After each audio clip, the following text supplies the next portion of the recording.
When you're ready, Mr. Dreicer. Oh, wait.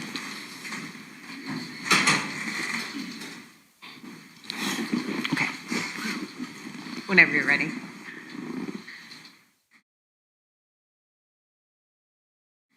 Let's not let this fact get lost.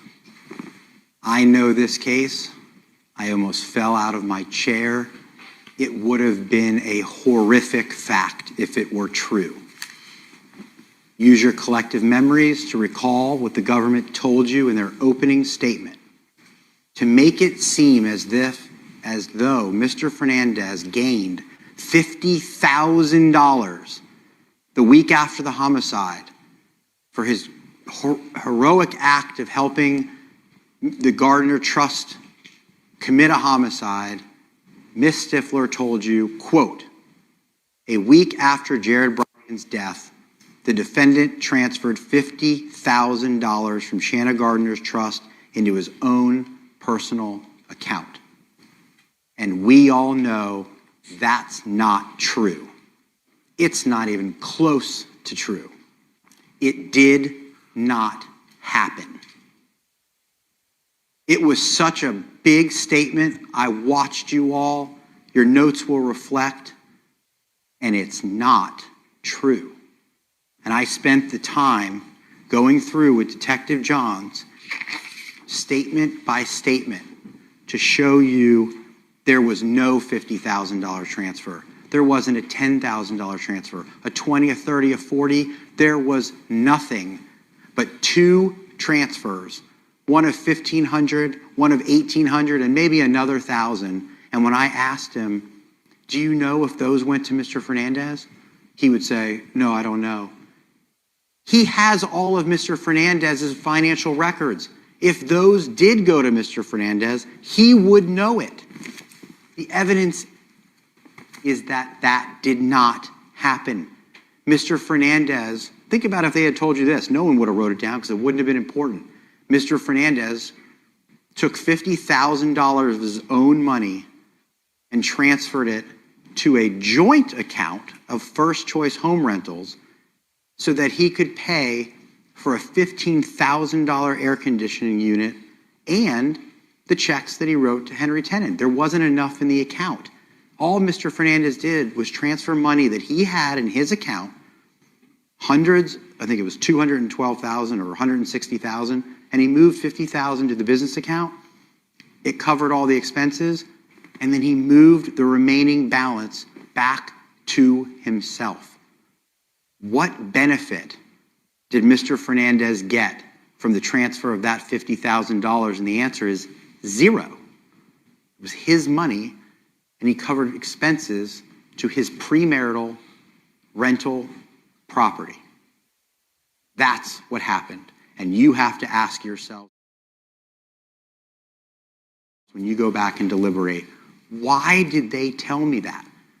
This case is like 3.5 years old.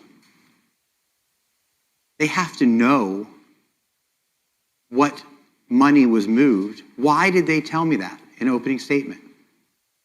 And then gauge the rest of the evidence that you heard to determine if that was credible.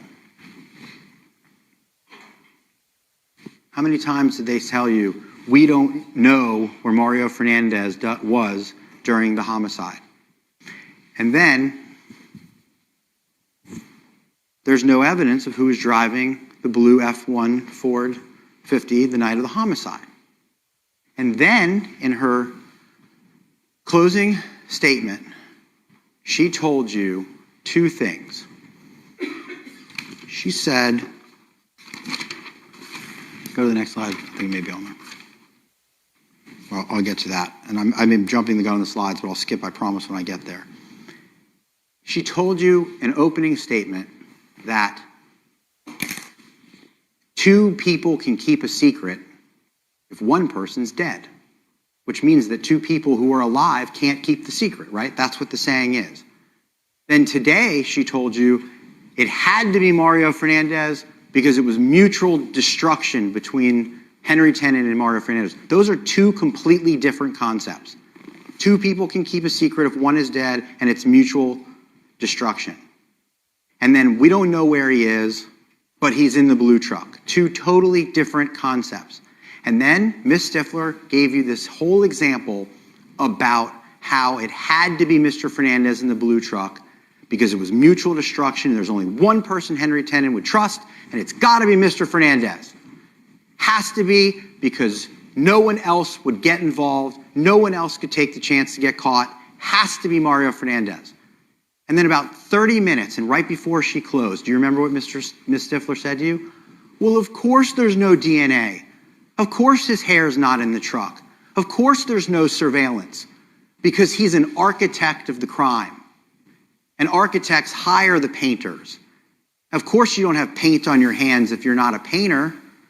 Of course people that hire people to commit crimes, cowards, they hire people to commit crimes so their DNA is not at the scene.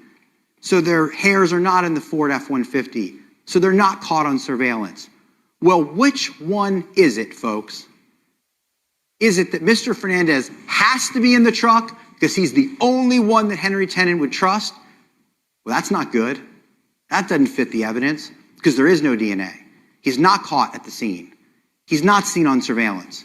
Not a shred of evidence connects Mr. Fernandez. So let's pivot real quick. He's the architect. He's not in the truck. He probably is at home. We don't know where he is because he paid for it. They told you two completely separate theories. Why? And the answer is because they don't know who is involved. And when you don't know who is involved, you don't know what happened. You don't know who's connected to Jared Bridegan. You don't know who's connected to Shanna Gardner. You don't know who's connected to Shanna Gardner's family. You don't know. So they just say, well, it has to be him. He's the only connection. That would only make sense if they knew who was involved, and they don't. Henry Tenon is not dead. They told you he's dead to you. Two people can keep a secret if one is dead. He's not dead. He's alive and well. You just didn't hear any evidence from him. He just didn't come in here and tell you that Mario Fernandez paid you. You just didn't hear that. But it's not because he's dead. He's alive and well. The government just didn't put that evidence on. Ms. Gardner was mentioned 26 times in the opening statement, and you didn't hear anything about Ms. Gardner in this case. You think maybe there's another part of this story that you don't know? And if you don't know all the facts, how are you supposed to determine if Mr. Fernandez is the only link to Jared Bridegan? They're desperately clinging to that fact. That's how they want to win. All this stuff, the totality of the evidence, makes only sense that it's Mario Fernandez. Except for if you go back there and go, we don't know who's in the truck. We don't know how Ms. Gardner's involved.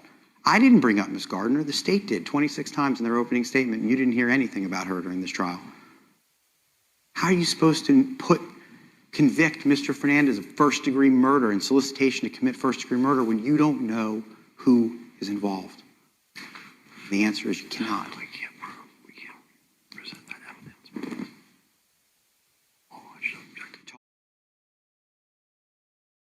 Talked about the date of crime and what evidence you heard. I'm not going to go over that again. We talked about weighing the instructions and whether the witnesses were straightforward, and I'll ask you to consider that when the judge reads it to you. There's another jury instruction that says the number of witnesses and the number of exhibits is not what counts.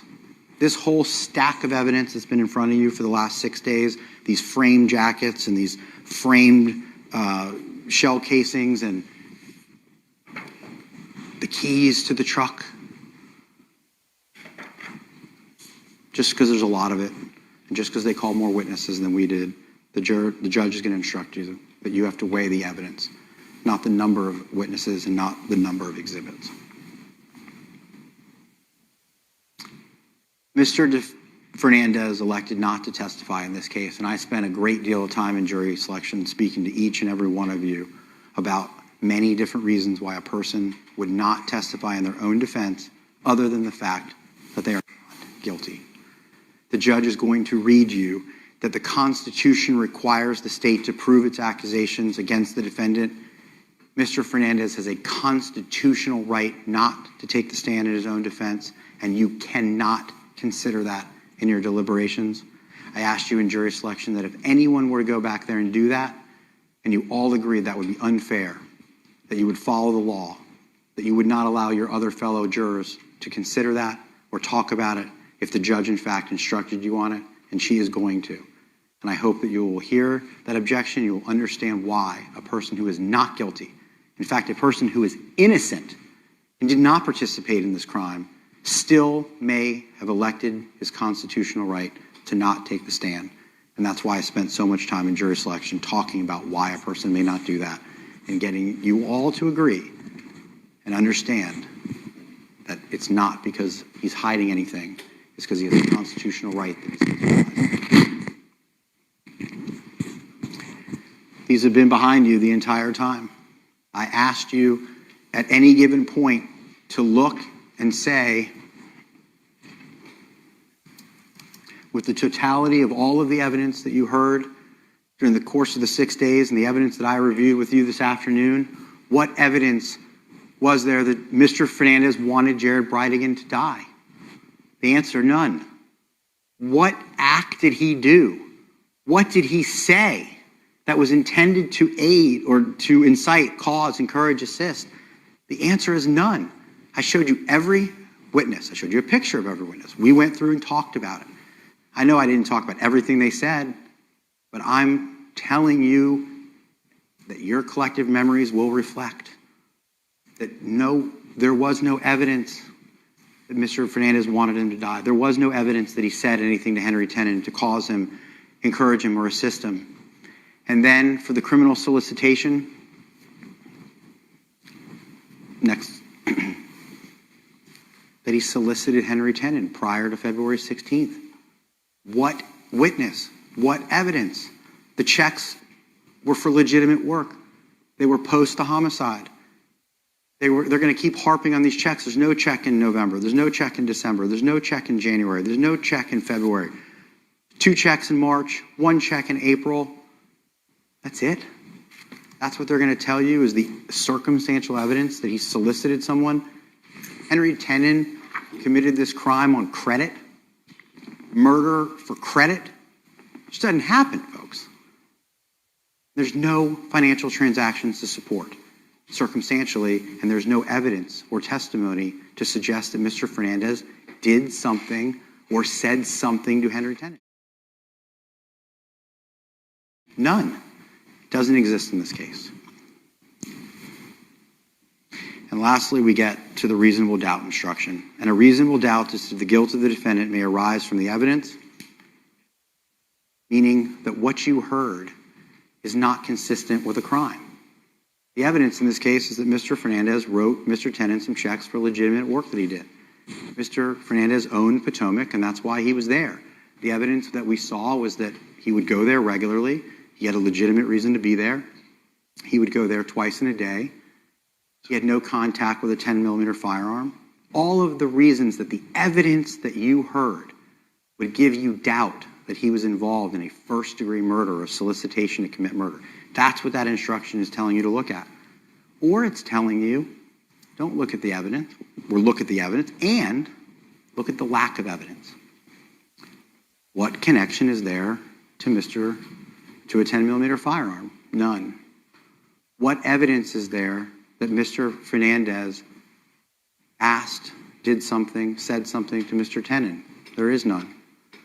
What evidence is there that Mr. Fernandez intended or wanted Jared Bridegan to die? There is none. That's a lack of evidence. And if you go back there and you're like, they just didn't prove it. I was just waiting to hear one piece of evidence that would make me know.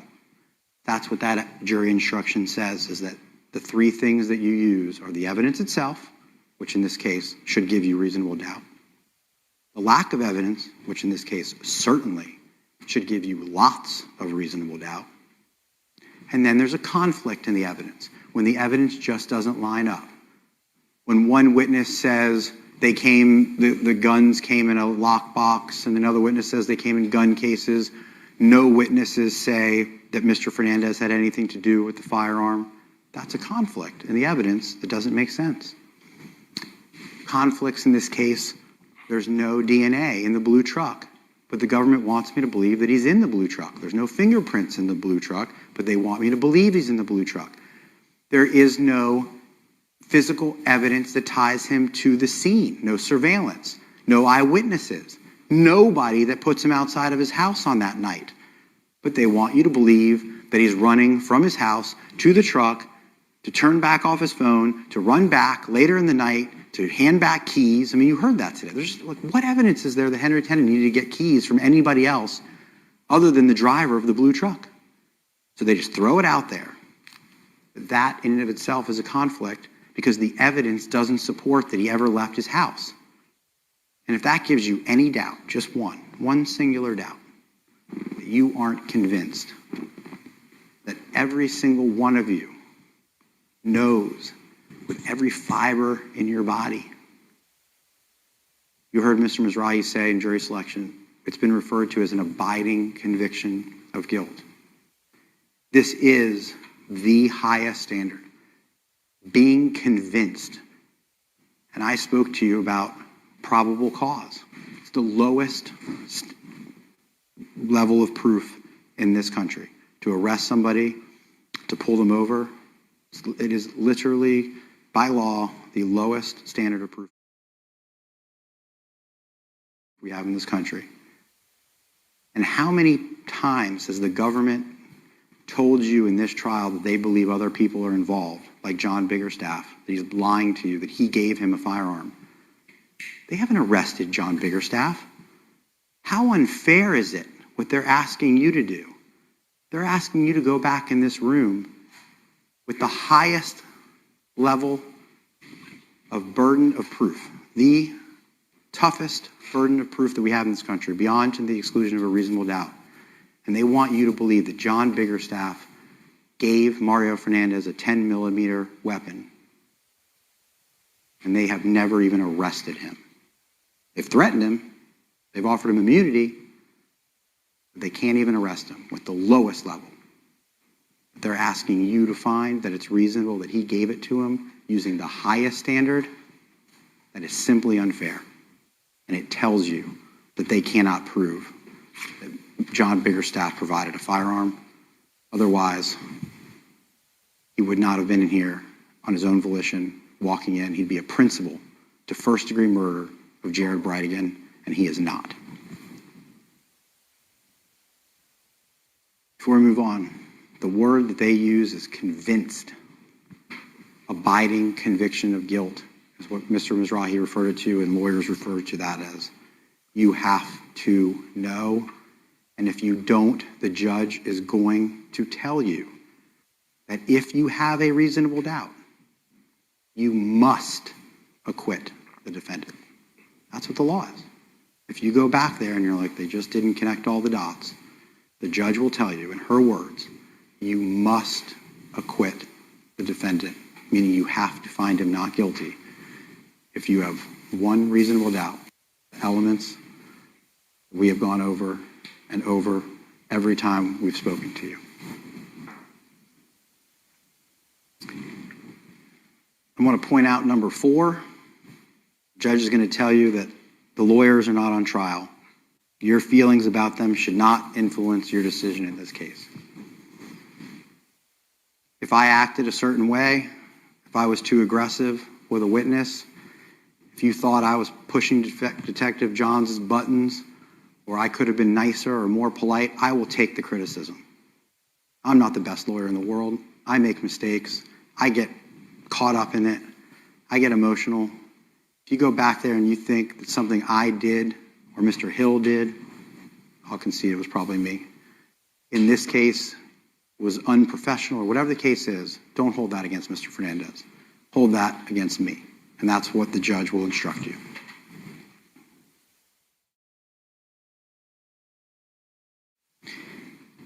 Music to your ears. This is the last time that I get an opportunity to speak with you in this entire case. So first I want to tell you that the government gets to get up now and they get to tell you all the reasons I was wrong. and they get to tell you everything about what I said and why Mr. Fernandez is guilty, and they're entitled to do that, and I assure you Mr. Mizrahi is going to. But what Mr. Mizrahi is not allowed to do, he's not allowed to reopen the evidence. He's not allowed to give you evidence that you didn't hear. He's just allowed to argue that with what evidence they've already submitted, it's enough to convict Mr. Fernandez. That's it. That's all he can do. And before I ask you to return a not guilty verdict on all of the counts of the information, I want to thank you. I want to thank you for your attention, your candor in jury selection, your time, paying attention. It has been a long, dense few days or week, and I am grateful, but most importantly, Mr. Fernandez is grateful, because this is the most important week of his life. And on behalf of Mr. Fernandez, I want to thank you for your time and your attention. As to the verdict of solicitation, we're going to ask you to return a verdict of not guilty.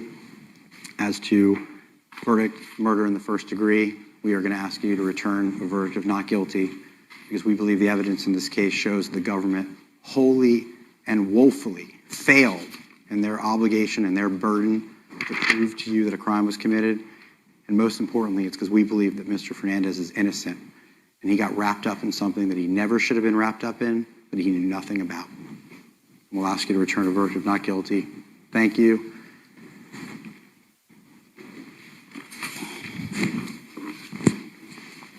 Thank you, Mr. Dreicer.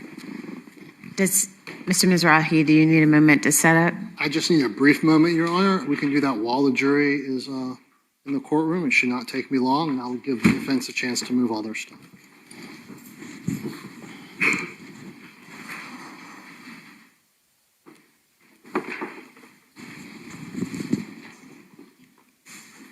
Jurors, do you want a brief recess? Are you all good? Good? Okay.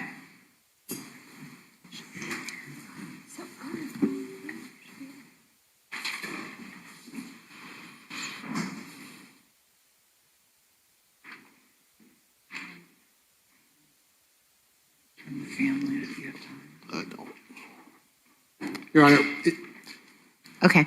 Let's take 5 minutes, okay? I'm sorry.